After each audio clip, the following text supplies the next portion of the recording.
Alors, bonjour, bienvenue à cette séance de l'après-midi du Forum Saint-Laurent. J'ai le plaisir aujourd'hui de présider le forum, pas le forum en fait, mais la séance pour les récipiendaires du prix pour les meilleures notes politiques du Forum Saint-Laurent. Sur lequel j'ai fait partie du comité de sélection aux côtés de Pierre Guimond, qui est diplomate en résidence à l'École supérieure d'études internationales de l'Université de Montréal, de même que Nicolas Chibaev, qui est directeur des archives diplomatiques au ministère de l'Europe et des Affaires étrangères de France. Pour ma part, je m'appelle Gaëlle Rivard-Piché, je suis analyste stratégique auprès de Recherche et développement pour la défense Canada, qui est en fait la branche de recherche du ministère de la Défense nationale. Et je suis également chercheur associé auprès de la Norman Patterson School of International Affairs à l'Université Carleton, ici à Ottawa, et de l'association, de la conférence de l'Association de la Défense. Alors, aujourd'hui, comme je vous ai dit, on va avoir le plaisir d'entendre les trois gagnants du concours de notes politiques du Forum Saint-Laurent. D'abord, Simon Piché-Jacques, qui est étudiant à la maîtrise à l'UQAM. Il sera suivi par Brice Siméou, étudiant au doctorat à l'UQAM, et finalement par Emmanuelle Rousseau, étudiante au doctorat à l'Université de Montréal. Donc, je vais les inviter à présenter leur note politique, en fait, en 5 minutes. Je vais vous poser 3 grandes questions. D'abord, quel est l'enjeu sur lequel vous avez décidé d'écrire votre note? Pourquoi est-ce que cet enjeu-là est important et quelles sont les recommandations que vous avez posées? Ensuite, je vais avoir des questions et des commentaires pour chacun d'entre vous, puis on ouvrira ensuite la période des questions à l'auditoire. Je vais inviter les participants à, en fait, écrire vos questions dans le chat, puis je vais pouvoir les poser directement à nos 3 présentateurs. Alors, sans plus tarder, je vais inviter Simon à nous présenter les résultats de sa note de recherche. Merci beaucoup. D'abord, bonjour à tous. C'est un plaisir d'être ici. Le Forum Saint-Laurent me donne une super belle opportunité, une super belle tribune surtout, pour parler d'un enjeu sur lequel je me penche depuis maintenant 2 ans et qui a même fait l'objet d'un mémoire. Donc oui, j'ai écrit une note politique sur l'espionnage économique des secteurs stratégiques canadiens. Un enjeu qui est de plus en plus discuté à Ottawa et qui fait autant sourciller nos dirigeants de la sécurité nationale. Si bien que l'espionnage économique est maintenant considéré comme la menace principale pour l'économie et l'intérêt national. Et là, devançant même les enjeux qui ont trait au terrorisme, par exemple. Donc, c'est pour dire que l'espionnage, oui, reprend du galon depuis une époque pas si lointaine, mais devient surtout une priorité. L'espionnage, c'est pas un enjeu qui est nouveau, mais ça s'inscrit aujourd'hui dans une nouvelle mouvance géoéconomique qu'on pourrait résumer simplement par une quête étatique pour l'autonomie stratégique. L'accès aux ressources et l'acquisition des technologies de pointe est maintenant devenu synonyme de puissance nationale. Et tout ça avec une question qui est centrale, une question qui est primordiale. Comment est-ce possible de tirer son épingle du jeu dans un monde qui est hyper compétitif? Une question qui est centrale, quand maintenant plusieurs États ont les moyens de leurs ambitions, ont les moyens de rêver de grandeur, ont les capacités d'être des concurrents sur la scène mondiale. Les États vont investir massivement dans la recherche et le développement, par exemple, vont soutenir des politiques protectionnistes, vont multiplier l'obtention de brevets comme un véritable outil de protection juridique contre l'ingérence. Ils vont dorénavant aussi être séduits par des stratégies de découplage en matière de politique étrangère. Et lorsqu'on met tout ça dans le même panier, ça va vite, ça va même trop vite pour plusieurs. Et quand certains pays ne sont plus en mesure de suivre cette cadence-là, quand ils perdent ou ne réussissent tout simplement pas à gagner des parts de marché rapidement, L'espionnage devient cet outil de triche, ce raccourci par excellence pour se démarquer par rapport aux autres. Donc, l'idée, c'est vraiment de court-circuiter de très longs processus qui exigent de la recherche, donc du temps et de l'argent. Maintenant, l'espionnage se manifeste de plusieurs façons. Certains vont créer des partenariats de recherche pour accéder à des programmes classifiés. D'autres vont faire des faux appels d'offres pour faciliter le transfert du savoir technique. Il y en a qui vont mener des cyberattaques, vont s'introduire clandestinement dans des chaînes d'approvisionnement. Il y en a même qui vont dissimuler aussi des projets militaires derrière des volets qui sont ciblés. Au Canada, maintenant, certains secteurs stratégiques comme l'aérospatial, les télécommunications et l'industrie pharmaceutique ont été, ces dernières années, la cible d'opérations commanditées par des gouvernements étrangers. Et l'une des grandes constantes qui se dégage de ça, il pourrait y en avoir d'autres, mais essentiellement, c'est que les services de renseignement étrangers sont devenus extrêmement proactifs dans la conquête agressive des marchés extérieurs. Donc, ils n'ont plus nécessairement le mandat de surveiller des menaces qui sont d'ordre politique et militaire, mais également des menaces qui sont désormais d'ordre économique. Autrement dit, les services de renseignement, surtout dans les régimes qui sont autoritaires, on peut penser à la Russie, la Chine, l'Iran et la Corée du Nord, pour nommer les principaux, vont adopter une posture offensive du renseignement. Ils vont s'ingérer sans trop grandes contraintes institutionnelles dans les affaires commerciales, ce qui est complètement contraire au Canada. Voilà, donc c'est un peu pour résumer ma note et aussi le contexte international dans lequel on se retrouve. Maintenant, pour ce qui est des recommandations que j'ai faites, peut-être plus modestement, là, des implications pour le Canada pour contrer l'espionnage économique. Premièrement, le Canada devrait faire du renseignement une condition qui est indispensable dans la concurrence internationale et la sécurité économique. Et ça se fait par exemple en consolidant le rôle du contre-espionnage. Deuxièmement, les services de renseignement canadiens devraient poursuivre leur campagne de sensibilisation auprès des entreprises, des secteurs jugés stratégiques, donc des organismes gouvernementaux, des universités, donc toutes les entités qui possèdent des actifs de propriété intellectuelle.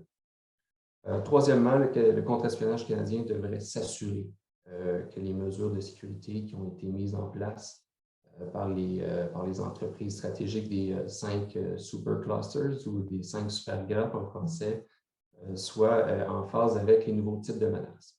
Et quatrièmement, le gouvernement devrait centraliser l'appareil de sécurité nationale en créant, par exemple, une espèce de pôle d'autorité qui serait capable de coordonner peut-être plus efficacement les perspectives qui sont concurrentes. Donc, d'un côté, la sécurité publique et de l'autre, le ministère de la Défense. Un peu comme le font nos partenaires des Five Eyes. Donc, voilà pour ma courte présentation. Merci beaucoup, Simon. On va maintenant passer à la présentation de Brice Siméo. Merci et je suis très heureux d'être parmi les présentateurs de ce panel. Je vais partager mon écran parce que j'ai fait une petite présentation à PowerPoint. Donc, je partage. Je vais mettre en... Voilà. Alors, ma note politique, d'abord, je commence par me présenter. Je fais des études de doctorat sur les questions de rapport de pouvoir entre les entreprises multinationales, du numérique et les États dans le cadre des espaces régionaux de libre-échange.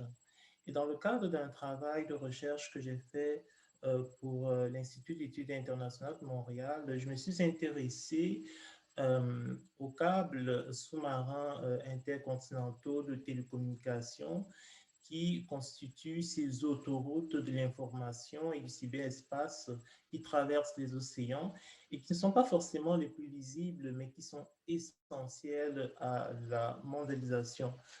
Donc, je m'en vais donc vous parler un peu de la question des câbles sous-marins de télécommunications et des intérêts de puissance que ces câbles sous-marins-là constituent en termes d'enjeux de sécurité, surtout pour contrôler les flux internationaux de données dans le cyberespace. On sait aujourd'hui que nous sommes en train d'entrer avec la globalisation numérique dans l'économie de la donnée. Il y a l'économie des algorithmes qui est en train de naître.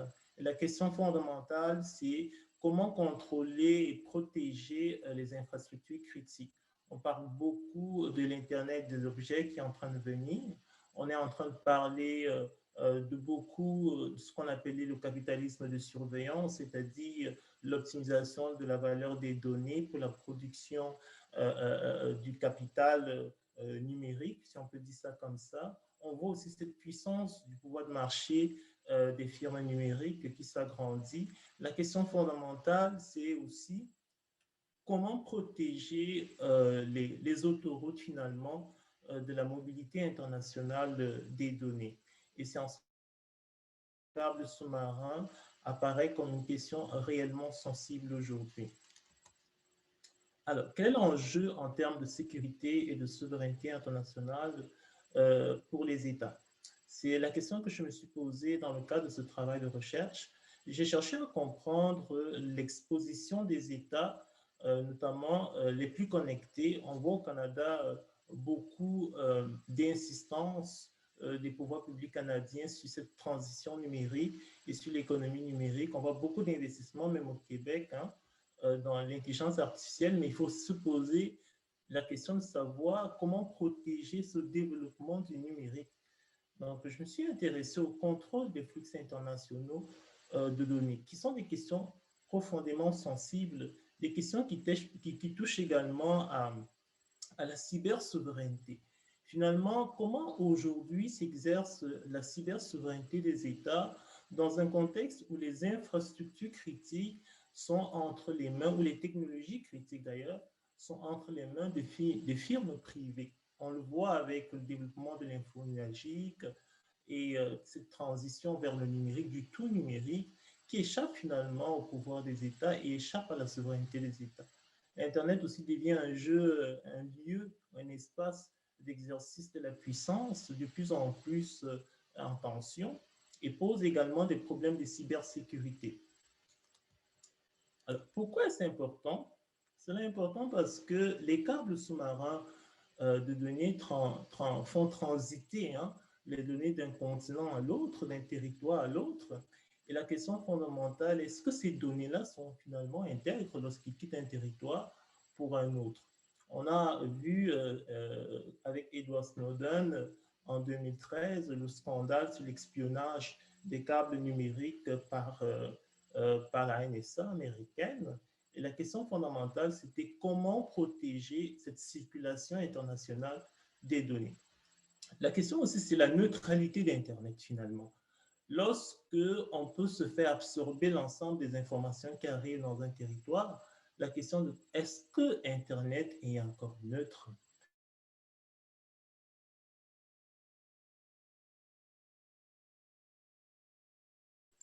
Merci beaucoup. Je voudrais commencer par vraiment remercier le Forum Saint-Laurent de me donner l'occasion de parler de cette réflexion que j'ai actuellement. Ma note politique, elle porte sur la revitalisation des mesures de confiance en Europe. Alors, on a vu récemment vraiment une augmentation forte des tensions, notamment à la frontière russo-ukrainienne, avec un mouvement de troupes russes à la frontière ukrainienne qui ont vraiment fait augmenter le risque d'un déclenchement involontaire d'un conflit en Europe. Les tensions sont légèrement rebaissées, mais le problème est toujours actuel en ce moment. On a un vrai problème de stabilité. Et les mesures de confiance, qui sont des incitatifs en fait, à la transparence et à la vérification militaire, dont le but est justement d'assurer une certaine prédictibilité et d'éviter des guerres d'erreurs, ces mesures en fait, n'ont pas réussi à jouer leur rôle, encore une fois, dans cette situation. Dans la zone de l'OSCE, de l'Organisation pour la sécurité et la coopération en Europe, qui s'étend en fait de Vancouver à Vladivostok, donc qui est la plus grande organisation régionale au monde, on a 3 piliers qui sont censés en fait fonder vraiment ces mesures de confiance. Or, en fait, ces 3 piliers actuellement ne sont plus tenables dans la zone. Le premier pilier, c'est le traité sur les forces conventionnelles en Europe, qui, lui, est complètement dans le coma depuis 2007 parce que les Russes se sont retirés de ce traité. Le deuxième pilier, c'est le traité ciel ouvert. C'est un traité formidable qui est censé, en fait, permettre aux États de survoler certaines zones militaires d'autres États afin, finalement, d'acquérir certaines informations et de faire baisser les tensions. Le problème, c'est que les États-Unis se sont retirés du traité en 2020 et que la Russie a aussi dit son intention de se retirer du traité cette année. Et on sent depuis ces derniers jours qu'il y a un vrai mouvement russe vers l'idée vraiment d'aller de l'avant dans le retrait. Il nous reste donc un seul pilier qui est le document de Vienne. Le document de Vienne, c'est, à la différence des autres, ce n'est pas un traité, c'est seulement un document politique. Lui est techniquement toujours en œuvre. La version qu'on a actuellement, elle date de 2011. Or, le document de Vienne, il est censé être actualisé tous les 5 ans pour prendre en compte l'évolution des technologies militaires et du nombre de troupes. Par exemple, le nombre de troupes actuelles ne doit pas être le même que celui à la fin de la guerre froide, parce que ça ne reflète pas, disons, la situation. On doit demander des informations plus tôt actuellement que pendant la guerre froide. Le document n'a pas été actualisé récemment, et quand on a enclenché les processus, disons, de ce document de Vienne récemment à cause des mouvements de troupes russes à la frontière ukrainienne, ça n'a pas donné d'informations. La Russie n'a pas donné d'informations arguant en fait que les mouvements ne rentraient pas dans l'applicabilité du traité, ce qui est en partie vrai, et c'est en raison notamment du manque d'actualisation du document. Le problème qu'on a ici, en fait, c'est un problème fondamental qui est dans l'incertitude de ce qu'est la sécurité coopérative dans cette zone et de ce que sont les mesures de confiance. En fait, depuis le début de leur instauration, et encore plus aujourd'hui, on trouve une différence d'interprétation de ce qui est. C'est-à-dire que pour les Occidentaux, les mesures de confiance, c'est un mécanisme qui sert à garder la stabilité justement quand il y a de hautes tensions comme maintenant. Pour la Russie et pour ses alliés, c'est l'inverse. C'est des mesures qu'on applique en signe de confiance et de bonnes relations. Donc, à partir de là, pour la Russie, les négociations d'actualisation n'ont pas été possibles en raison des fortes tensions qui existent depuis l'annexion russe de la Crimée. Alors, c'est un problème qui est important et qui est important pour le Canada pour 2 raisons. Le premier point, c'est que le Canada a fait un soutien assez important à l'Ukraine depuis 2014, depuis les interventions russes sur le territoire ukrainien. C'est un soutien fort, c'est un soutien qui est en rapport avec le respect de principes fondamentaux du droit international. Or, on sait que l'Ukraine, s'il y avait un déclenchement des hostilités avec la Russie, notamment une guerre d'erreur, due au fait de ce manque d'échange d'informations, l'Ukraine n'est pas capable de répondre à l'intervention ukrainienne et ses alliés ne viendront pas nécessairement militairement l'aider. Donc, c'est un intérêt réel pour le Canada pour assurer cette stabilité dans la zone. Le deuxième intérêt qui est là, c'est, disons, plus au niveau global et de son positionnement sur la scène internationale. Le Canada a un positionnement globalement de défenseur du contrôle des armements et des mesures de confiance pour aller de l'avant, pour réduire les armements, pour, disons, ça fait vraiment partie de son identité. Par exemple, pour le traité ciel ouvert que j'ai présenté avant, le Canada, avec la Hongrie, est dépositaire du traité, donc est garant de ce traité. Toutefois, on a un engagement du Canada dans les instances de l'OSCE qui est limité, particulièrement depuis le gouvernement de Stephen Harper, et qui est assez peu important aussi en termes d'effectifs. Donc moi, ce que je propose, c'est de s'inspirer de l'histoire de l'OSCE, de la construction de ce régime du contrôle des armements pendant la guerre froide, et de prendre en compte justement cette incertitude qu'on a dans l'interprétation. Si on n'a pas de vision commune, ça ne signifie pas qu'on ne peut pas éviter des conflits ouverts, qu'on ne partage pas cette envie d'éviter un conflit ouvert. Donc, ce que je propose, c'est d'investir dans ce qui s'appelle le dialogue structuré, qui est un forum informel qui a été instauré en 2016 sous l'initiative allemande au sein de l'OSCE. C'est un forum de discussion sur la sécurité coopérative.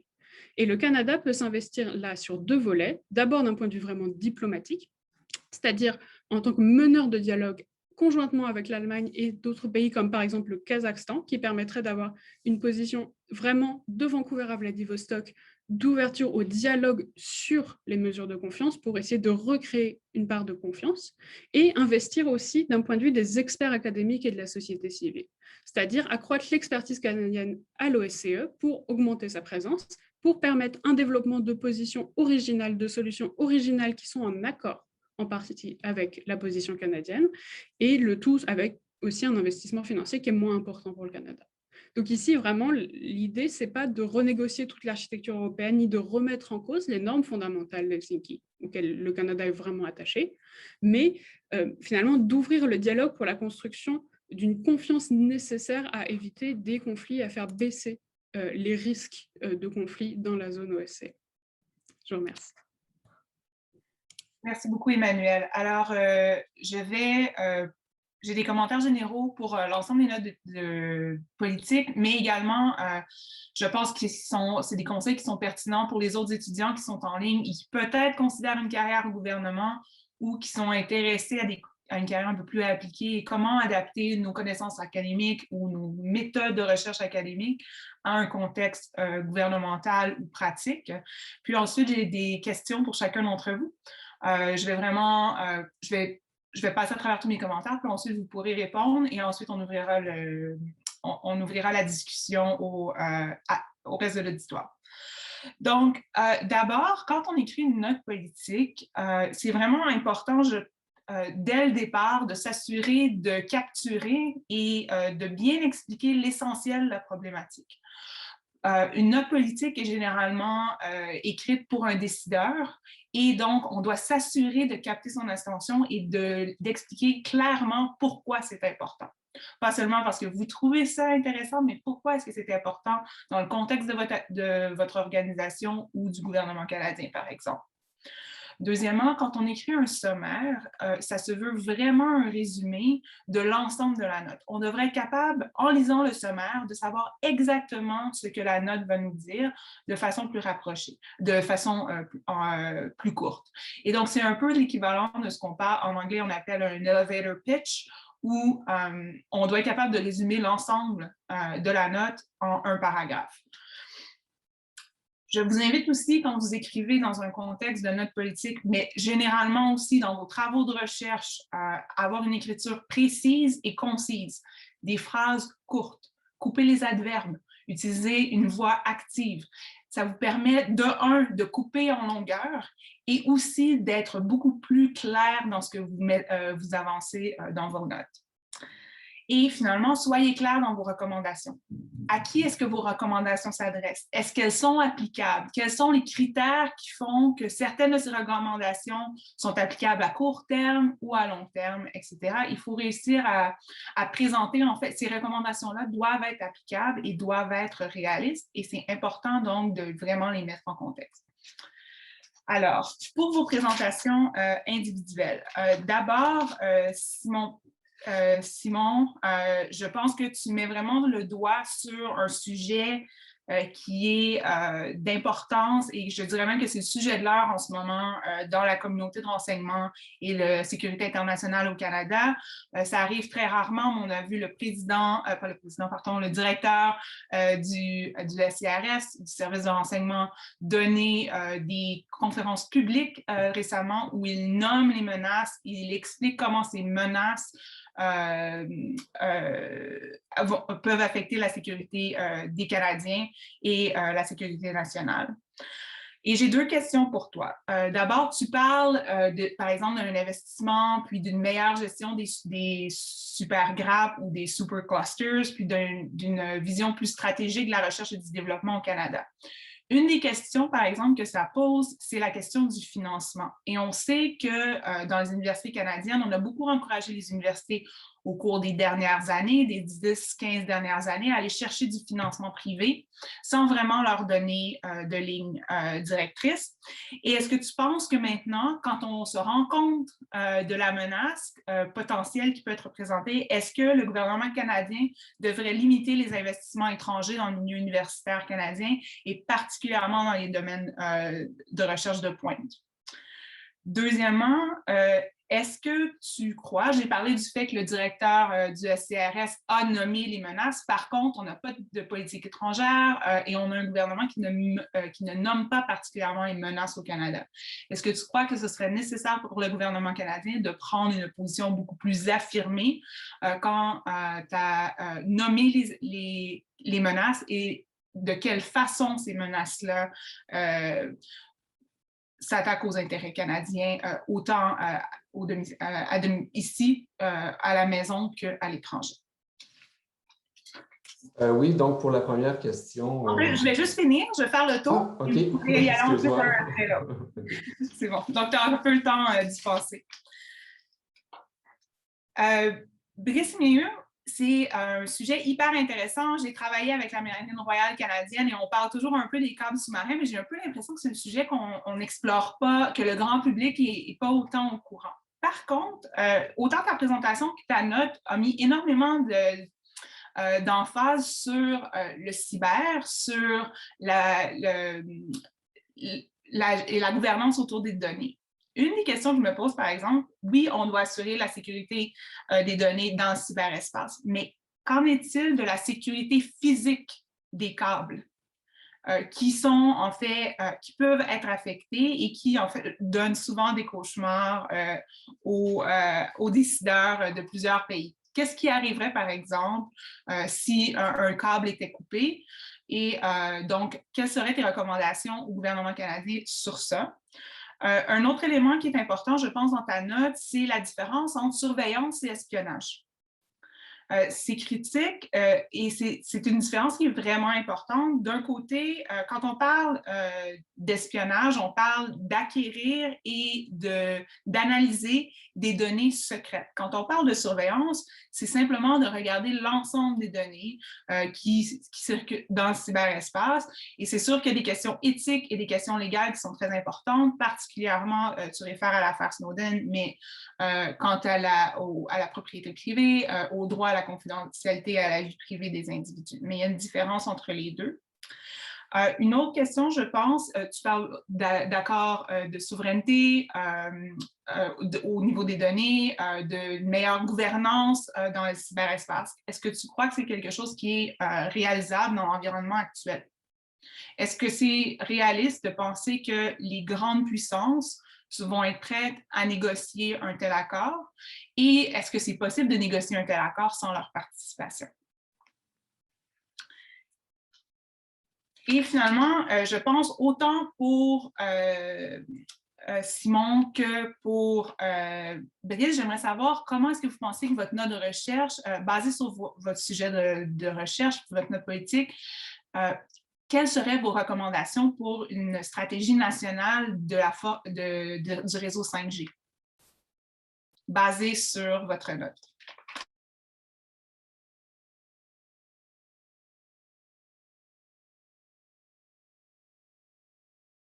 De l'OSCE pour la mise en place et le renforcement des mesures de confiance avec la Russie.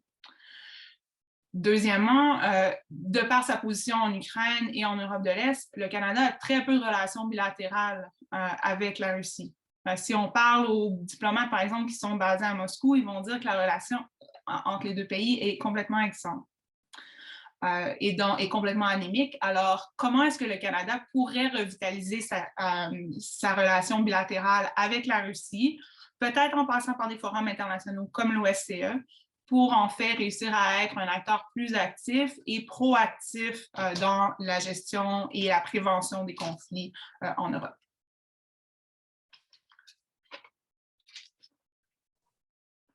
Alors, sur ce, on peut faire un premier tour de table.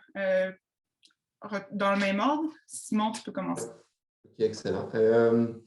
Pour répondre à la première question, je dirais que l'idée, c'est de ne pas faire absolument dans le chauvinisme, entre guillemets. C'est-à-dire qu'on a beaucoup à retirer, je pense, du savoir-faire technique qui provient de l'étranger. Maintenant, je ne crois pas qu'on devrait limiter nécessairement les places d'étudiants étrangers, par exemple, dans les universités. Je pense que le repli sur soi n'est pas nécessairement la réponse aux enjeux actuels qui demandent, en revanche, là, une approche qui est beaucoup plus multilatérale. On le voit d'ailleurs avec la crise de la COVID. Pour la deuxième question, là, je suis assez court, là, mais pour la deuxième question, je pense qu'un directeur, les services de renseignement qui n'attribuent pas rapidement une menace, qui n'attribuent pas un pays, par exemple, Je pense que ça soulève toute la question de la transparence aussi. Je sais que les services de renseignement, depuis une dizaine d'années, sont beaucoup plus transparents sur ces questions-là. Je sais qu'en tout cas, sur les médias sociaux, du moins, là, ils sont beaucoup plus actifs. On parle d'enjeux qu'on ne parlait pas il y a 15 ans. Et voilà. Donc, ça soulève, c'est ça, toute la question de la transparence. Puis je pense que c'est utile de nommer les pays. Puis il y a une part d'éducation aussi là-dedans. Je pense qu'il y a une part de nommer, je pense qu'un État, ça engendre aussi une espèce ça pourrait créer une culture du renseignement aussi qui transpire peut-être un petit peu moins au Québec, dans le milieu francophone, qui est encore quelque chose qui est très, très anglophone au Canada. Donc voilà, pour la troisième question relative à la 5G, c'est très simple. Je pense qu'on devrait s'allier avec notre plus grand allié. Donc, toute la question d'interopérabilité avec les États-Unis. Je sais que le Royaume-Uni est un petit peu plus souple sur ces questions-là, sur la 5G, mais je pense qu'on est témoin de la menace que la 5G, surtout lorsqu'elle est menée par une entreprise, une société d'État chinoise. Il y a des liens qui sont très fermes avec l'appareil de sécurité en Chine. En fait, ça engendre une menace, puis je pense que c'est à prendre réellement au sérieux dans les années à venir. Merci beaucoup. Brice? Merci beaucoup pour ces questions vraiment très intéressantes. Je commencerai par la première question, la sécurité physique des câbles. En réalité, c'est la question de la sécurisation de ces câbles-là qui est posée. Alors, c'est sûr que les câbles sont exposés à différents aléas, à différents accidents d'ailleurs, dans les fonds marins, que ce soit des accidents liés au séisme, au tremblement de terre, ou aux attaques des populations marines comme les requins, mais aussi les ancres de navires de pêche ou des cargos qui régulièrement coupent les câbles. Et il faut dire que c'est très coûteux de réparer ces câbles-là. C'est très coûteux et ça expose également les communications par lesquelles transitent ou qui transitent par ces câbles-là à de l'espionnage, à la captation de l'information. Donc, ça pose la question de est-ce qu'on a un dispositif qu'on peut déployer pour réparer les câbles qui nous lient au reste du monde? C'est un grand enjeu stratégique parce que les gouvernements perçoivent les câbles comme des actifs stratégiques aujourd'hui. Donc, il y a le cyberespace, oui, mais également tout le dispositif matériel de ce cyberespace-là, ce qu'on appelle aujourd'hui, certains auteurs parlent de l'Internet des océans, l'Internet invisible. C'est une réalité, mais je pense que pour être concret sur ces questions, il faut avoir un dispositif offensif pour répondre à des actes de piraterie. Et il y a aussi une exposition à de nouvelles formes de terrorisme qui consisterait tout simplement à rompre ces cadres-là lorsqu'on est dans une situation de conflit ou même de cyberconflictualité qui n'est pas suffisamment, comment dirais, si dans le cyberespace, certaines cyberattaques sont contrées, alors les acteurs terroristes pourraient se tourner vers les infrastructures matérielles qui sont des infrastructures critiques. Donc, pour le Canada, je pense qu'il faut se poser la question de savoir si on dispose, par exemple, de ce qu'on appelle des navires câbliers. Ces navires câbliers-là, ce sont des navires qui sont prêts à se déployer rapidement dans les océans, dans les mers, du moins dans les espaces marins où traversent les câbles pour les réparer en cas de dégradation. Donc, la France est très active là-dessus. Le Canada, je dois dire que je ne sais pas si le Canada a une flotte de navires câbliers prêts à se déployer pour préserver l'intégrité de ces câbles dans ces espaces marins.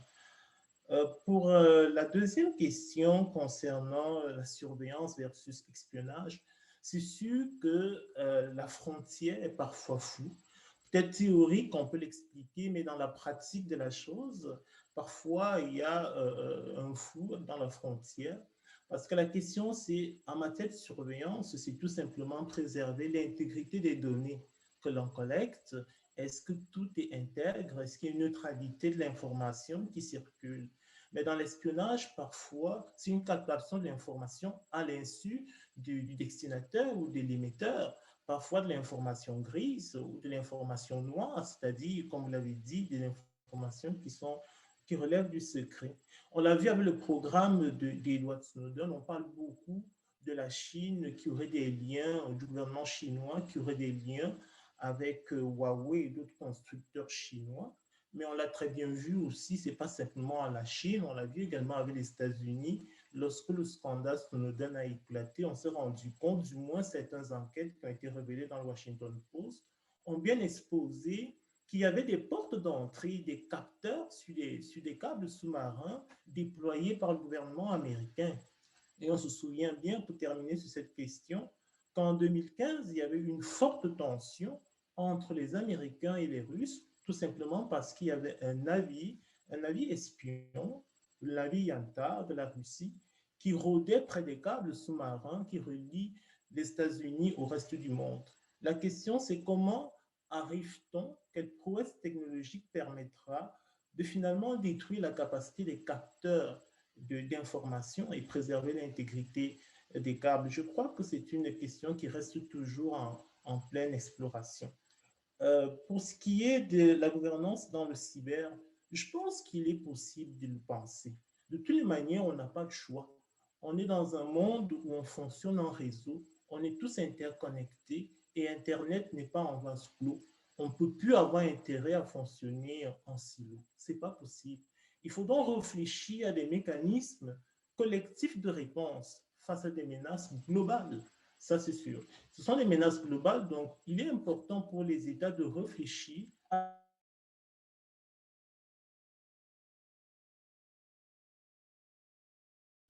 Merci. Merci beaucoup pour les deux questions. Pour la question de, finalement, est-ce que le Canada peut vraiment mener dans un débat où il est assez clivant quand même, je pense qu'on peut voir la question dans l'autre sens, en fait. Peut-être que, justement, s'investir dans le dialogue structuré en disant « nous sommes ouverts à créer de la confiance pour ces mesures-là parce que sur ce point, nous partageons un intérêt quand même commun », parce que je pense on ne peut jamais savoir vraiment les motifs des différents États, mais je ne pense pas que forcément qu'il y ait une quête d'un conflit ouvert du côté de la Russie non plus. Ça peut justement aussi renverser en partie la balance et montrer qu'il y a quand même une ouverture d'un certain point, notamment avec un forum comme le dialogue structuré, qui est finalement un endroit justement dont le but est de dialoguer hors des autres enjeux politiques, parce qu'en général, les échecs de ces mesures et de la revitalisation de ces mesures, elles sont liées au fait qu'on lie leur approbation à d'autres éléments. Par exemple, actuellement, sur le traité ciel ouvert, il y a une petite fenêtre d'opportunité encore qui existe entre la Russie et les États-Unis pour quelques mois, pour peut-être essayer de le revitaliser. On pense que la possibilité ou non va être liée aux accords sur le nucléaire. Donc, c'est vraiment des fois comme ça. Et là, l'enjeu, c'est vraiment pour le Canada de délier la question de baisser l'instabilité et éviter un conflit d'erreurs avec le fait que l'OTAN soit positionnée au bord de la Russie. Parce que la Russie a tendance à lier vraiment les deux en disant oui, mais par exemple, le Canada est à la tête d'une mission de l'OTAN dans les États baltes. Mais c'est pas en Lettonie. Mais c'est pas il faut faire un effort finalement quasiment juste de rhétorique, mais de distinguer les deux, de dire sur ce point-là, nous avons un intérêt commun quand même. Et justement, c'est aussi pour ça que je ne propose pas que le Canada soit seul dans cette idée d'amener, mais justement d'avoir 3 États qui ont quand même un intérêt aux mesures de sécurité et aux mesures de confiance, au contrôle des armements, mais qui viennent de positions très différentes. L'Allemagne fait partie du bloc de l'Union européenne, donc ils ont aussi tendance à avoir un poids particulier, à avoir une vision commune, à faire des déclarations communes à l'OSCE, mais qui a aussi un engagement et une position particulière avec la Russie en raison de dépendance énergétique notamment. On a le Kazakhstan qui vient de l'espace post-soviétique, qui partage en partie ces incertitudes et ce que je disais, cette incertitude fondamentale avec la Russie sur sur quoi on s'est mis d'accord en fait dans les années 90, mais qui en même temps est beaucoup plus ouverte, qui a une position assez importante et vraiment de meneur dans cette organisation pour ces États-là. Et le Canada qui peut jouer le rôle en fait justement de cette position un peu atlantiste, parce que les États-Unis ne peuvent pas avoir ce rôle-là dans l'OSCE, c'est pas possible. Mais le Canada pourrait. Et justement, les trois ensemble, c'est pour ça qu'il faudrait, évidemment, pour faire ce genre de mesures, d'abord voir l'intérêt des autres États partenaires à l'idée de mettre en place ça, mais ça peut être une solution dans ce stade-là, justement. Sur la deuxième question de comment avoir des meilleures relations avec la Russie, alors déjà, je commencerai par dire que je ne suis pas sûre que le Canada souhaite avoir de meilleures relations forcément avec la Russie nécessairement, parce que c'est une question justement de refuser de retourner à des relations cordiales alors qu'il y a fondamentalement des grosses violations actuellement du droit international par la Russie, et ce serait rendre acceptable ce qu'ils ne veulent pas rendre acceptable. Mais en même temps, effectivement, il y a un besoin de dialogue minimal toujours dans ces choses-là. Et là encore, je pense que les institutions internationales, c'est intéressant. Et l'OSCE, c'est intéressant parce que c'est un endroit où déjà les ambassadeurs se rencontrent hebdomadairement. Donc, chaque semaine, à deux niveaux, donc au niveau politico-militaire et au niveau politique et au niveau militaire, on a des rencontres hebdomadaires. Donc, il y a malgré tout un contact qui est beaucoup plus facile entre les deux ambassadeurs, entre les attachés militaires des deux côtés, et créer une forme de confiance minimale qui est quand même possible, et un dialogue qui est possible qu'on n'aura pas dans des sommets, ou d'ailleurs qui n'arriverait pas entre le Canada et la Russie. Et donc là encore, c'est intéressant d'avoir ce genre d'endroit. Et je pense qu'en s'inspirant d'expériences comme la guerre froide ou comme des périodes de tension, en regardant comment on a réussi à garder une forme de communication par ces canaux, c'est l'origine même, c'est l'identité propre en fait de l'OSCE, c'est ça, c'est un produit de la guerre froide de dialogue. Il y a certains chercheurs qui parlent de communautés plurielles, de communautés d'entre des États qui ne partagent pas forcément les mêmes valeurs, qui ne partagent pas forcément les mêmes normes, mais qui se sont mis d'accord en disant qu'on a quand même un objectif commun qui est de faire baisser les instabilités dans ces endroits-là. Et donc, je pense qu'en se recentrant sur ça, ça peut quand même toujours être un lieu de dialogue possible si nécessaire. Mais je pense, et peut-être qu'indirectement, progressivement, ça peut faire baisser les tensions au point de vue vraiment plus bilatéral. Mais ça, c'est vrai que le niveau bilatéral est beaucoup plus dépendant de toutes les autres interventions de la Russie et d'ingérence qu'ils vont avoir parfois, alors qu'au niveau de l'OSCE, on peut se concentrer sur, disons, les points qui sont encore, disons, utilisables ou modifiables actuellement. Parfait, merci beaucoup, Emmanuel. J'aimerais maintenant ouvrir la conversation aux gens dans l'audience. Alors, si vous avez des questions, s'il vous plaît, veuillez simplement les inscrire dans le chat. Alors, il y a une question de Marie-Josée Zahar. Pour Brice, dans votre réflexion sur ces questions, comment prenez-vous en compte la question de territorialité et extraterritorialité? Comment agir en haute mer pour protéger les câbles sans militariser la haute mer, chose que les États ont essayé d'éviter historiquement? Je trouve que c'est une magnifique question. Effectivement, c'est une question à laquelle j'ai réfléchi pendant cette recherche. Eh bien, la question de l'extraterritorialité, justement, pourrait être moins tendue si on arrivait à parvenir à un accord. C'est pourquoi j'ai parlé dans mes recommandations de l'importance de réfléchir à un accord international sur la sécurité des câbles, sur la sécurité des réseaux, qui permettrait tout simplement au droit de l'État de primer sur sa donnée, quel que soit le territoire où cette donnée se trouve. Comment y parvenir? Il faudra ouvrir des discussions, des espaces de concertation, parce que c'est une question qui touche tous les États finalement. Donc, tous les États ont intérêt à se concerter pour trouver un mécanisme qui permettra de réguler la gouvernance d'Internet et de traiter cette question d'extraterritorialité. Pour la seconde question, qui est plus concrète, concernant la protection des câbles en haute mer, c'est un enjeu énorme Aujourd'hui, la Chine a beaucoup investi dans ce qu'on appelle les navires câbliers et Huawei également se déploie, et je crois qu'ils ont créé d'ailleurs une firme particulière qui s'occupe de la réparation des câbles en haute mer. La France aussi est très investie avec Alcatel, je pense, sur cette question. La question fondamentale, c'est lorsqu'il y a un câble qui se rompt et qui relie par exemple le Canada à l'Europe, à qui doit-on confier la réparation de ce câble-là avec un risque qu'on puisse installer des capteurs d'information sur ces câbles-là? Donc, c'est une question urgente, c'est une question importante. Je pense qu'il faudrait réfléchir au niveau des gouvernements, pas seulement du Canada. Il peut y avoir des alliances entre gouvernements pour avoir ou constituer des flottes de navires sous-marins qui pourraient être déployés en cas de coupure de câbles, soit à cause d'un acte de terrorisme, d'un acte de piraterie, ou tout simplement à cause des aléas de la nature liés au changement climatique. Donc, voilà ce que je peux dire par rapport à la question. Mais la militarisation du cyberespace sous-marin, si on peut dire comme ça, n'est pas quelque chose qu'on peut écarter. C'est un risque auquel on est exposé malheureusement. Parfait, merci. Est-ce qu'il y aurait d'autres questions? On a une question. Qui est propriétaire des câbles? Alors ça, c'est une bonne question parce qu'autrefois, ou du moins jusqu'à très récemment, je veux dire, dans les années genre 2008, c'était les États qui déployaient les câbles.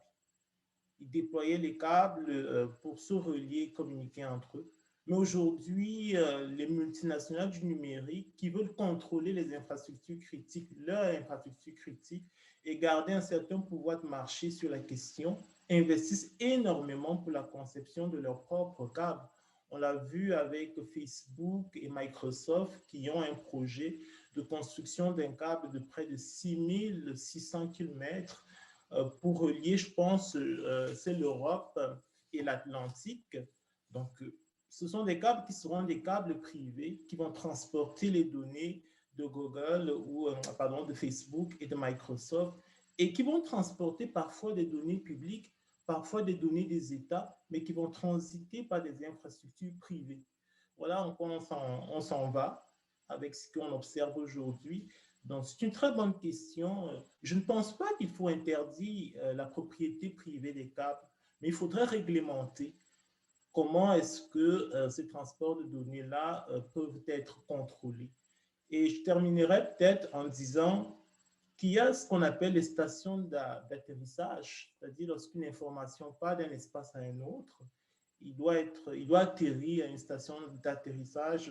Et puis, au niveau de ces stations-là, certains États, pour des intérêts stratégiques, peuvent installer des dispositifs d'espionnage pour capter les données quand elles arrivent sur le continent. Il est important pour les États de réfléchir comment garantir l'intégrité de ces espaces-là. C'est ce que je pouvais dire. Merci. Bon, merci. Emmanuel, à votre connaissance, les pratiques de socialisation à l'OSCE ont-elles été affectées par les tensions liées à la crise ukrainienne? Si ce n'est pas le cas, comment est-ce que vous l'expliquez? Merci. Je pense que oui, honnêtement.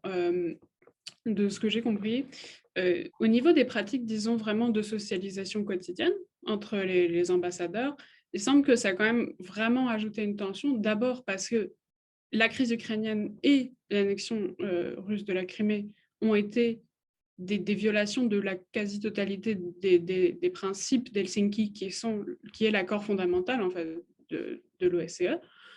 Donc forcément, ça crée déjà une tension et beaucoup de prises de parole très tendues à l'OSCE, et aussi parce que forcément, le fait que les deux parties au conflit soient dans la même pièce, partagent finalement cette table à l'OSCE, a mis des comportements qui font vraiment des tensions. Déjà, on observe depuis plusieurs années une augmentation du temps de parole dans les réunions. C'était des réunions hebdomadaires qui avant duraient environ 2-3 heures, qui maintenant prennent la journée.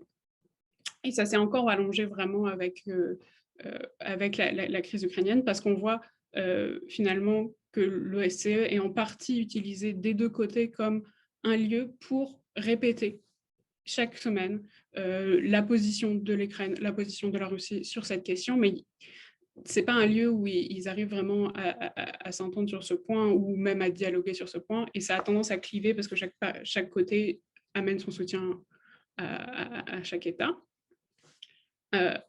Un deuxième point sur lequel ça s'est empiré, c'est que là, on a vu effectivement une augmentation des tensions dans cette crise ukrainienne, qui est au même moment que les réunions actuellement ont lieu en ligne. À Vienne aussi, les mesures de confinement actuellement sont assez fortes, et ça fait à peu près, je crois à peu près 6 mois qu'il n'y a pas eu de réunion en présentiel, et qui apparemment joue vraiment un rôle important en se rajoutant sur cette crise, de limiter encore plus les occasions de dialoguer et de faire baisser un petit peu la pression.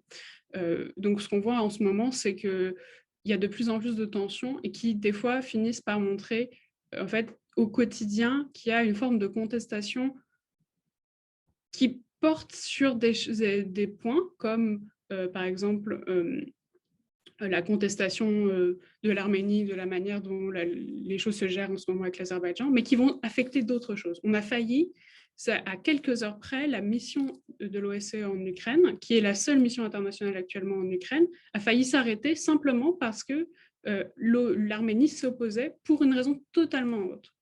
Et de la même manière, on a tous les 4 nominations les plus importantes des mandats les plus importants de l'organisation, dont le secrétaire général, n'ont pas été renouvelés en juillet dernier, alors que c'était censé être une formalité, à cause d'une sorte de montée en épingle d'opposition d'un côté et de l'autre pour des choses différentes qui ont impliqué le veto du Tadjikistan, celui du Canada, celui de l'Islande, pour des choses qui n'étaient pas d'accord, alors que tout le monde avait globalement une bonne appréciation du secrétaire général. Donc on voit qu'en fait, c'est effectivement, là, on a une baisse disons, de la socialisation au sein de l'organisation. Donc, c'est un problème, mais je pense que justement, c'est là que, par exemple, le forum que je proposais, qu'est le dialogue structuré, a été intéressant et a été salué comme un des lieux où on dialogue encore, loin de ces endroits qui sont beaucoup plus formalisés de réunions officielles, et avec toujours le risque de vouloir trop l'étendre, par contre. À vouloir en faire entrer trop de choses dedans, on risque d'en faire la même chose finalement que les autres. C'est pour ça que je pense qu'il faut restreindre sur certains points importants, comme par exemple les points de base de survie de la stabilité en Europe. Parfait, merci beaucoup. Une dernière question pour Simon, cette fois-ci. Comment peut-on coordonner la lutte au cyberespionnage au Canada, sachant que les cibles de telles actions peuvent être à la fois les gouvernements, les entreprises, les universités, les institutions financières, etc. Et comment favoriser la mise en œuvre de politiques communes et cohérentes quand un acteur malveillant voulant nuire au Canada peut entrer par plusieurs portes pour y parvenir?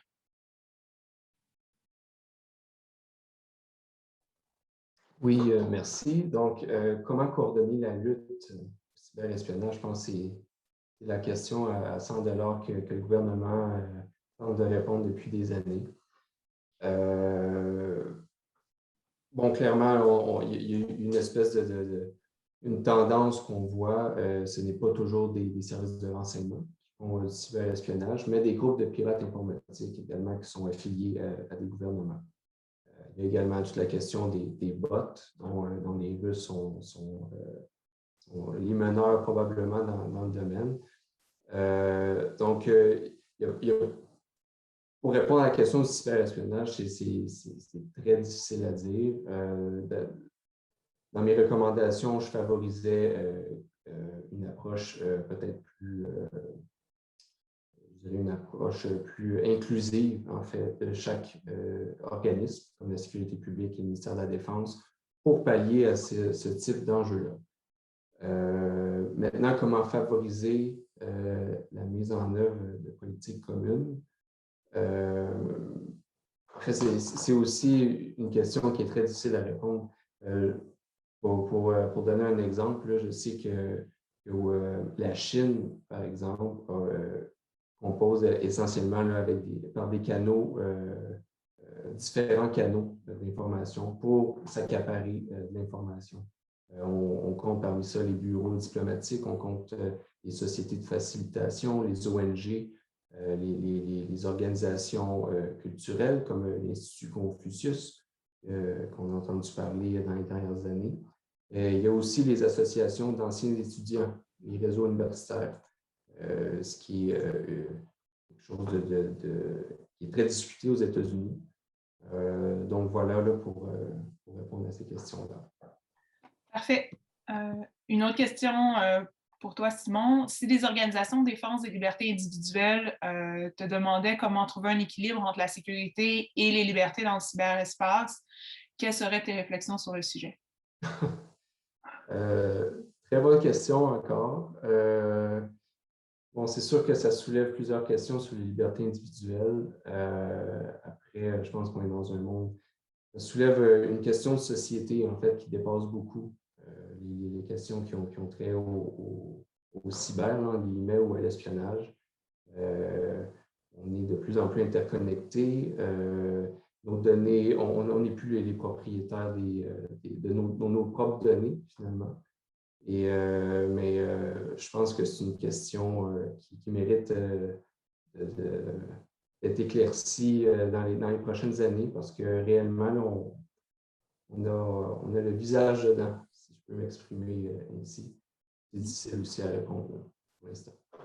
Je pense qu'une piste de réponse, je vais me permettre, en tant que présidente du panel, de dire c'est énormément de transparence et s'assurer qu'on a des mécanismes d'imputabilité en place, des mesures qui ont été prises déjà, mais on doit, je pense que le gouvernement et les différentes agences doivent s'améliorer. Et c'est toute la question des relations stratégiques et des communications stratégiques qui n'ont absolument rien à voir avec les opérations d'information. Et c'est vraiment important de dissocier les deux parce que dans la littérature, autant que dans les discours publics, souvent on confond opération d'information et communication stratégique qui sont deux choses complètement différentes. Et je pense que le gouvernement et les agences doivent devenir meilleurs à communiquer avec le public et avec l'industrie et le milieu universitaire. Alors, sur ce, à moins qu'il y ait une dernière question, j'aimerais remercier d'abord et féliciter encore une fois Emmanuel, Simon et Brice. Et à tous les participants, j'espère que vous avez apprécié ce panel et je vous invite à assister demain à la dernière journée du Forum Saint-Laurent qui commencera dès 9h. Alors, merci beaucoup et bonne fin d'après-midi. Alors, au nom de l'équipe organisatrice du Forum, je voulais également vous faire un petit coucou pour vous féliciter tous les trois et pour remercier Gaëlle énormément d'avoir accepté à la fois de siéger sur le comité et de présider ce panel. Je pense que, comme vous l'avez vu déjà dans le chat, tout le monde trouve que les présentations étaient instructives et intéressantes. Et nous sommes très heureux de voir que vous prenez au sérieux la nécessité de partager votre savoir au-delà des murs de l'université. Merci beaucoup. Bon après-midi tout le monde. Et merci Gaëlle encore une fois d'avoir participé au comité. Bravo à vous trois, c'était super intéressant. Merci Marie-Joëlle aussi pour les bons mots.